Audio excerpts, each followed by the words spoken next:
petite ville oubliée par le temps, 3 sœurs, Elena, Maëlle et Dina, reviennent dans la maison de leur enfance après la mystérieuse disparition de leur grand-mère.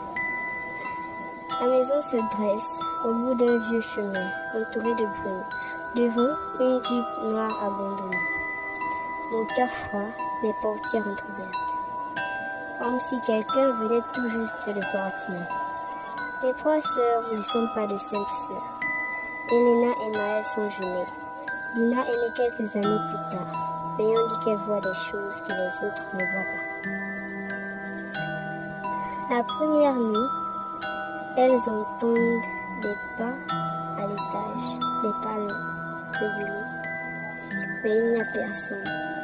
Au matin, Dina fixe la fenêtre du grenier. Une silhouette blanche apparaît derrière la vitre.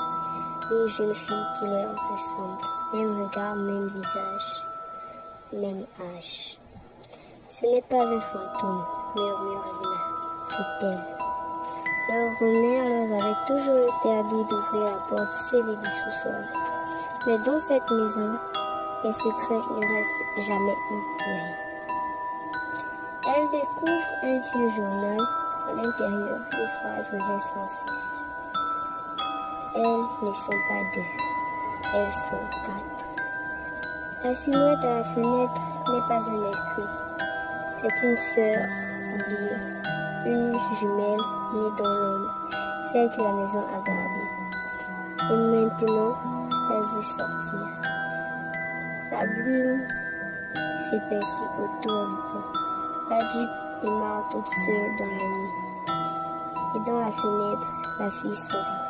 Parce que les jumelles de l'ombre ne quittent jamais vraiment la maison. Si vous voulez écouter la suite de l'histoire,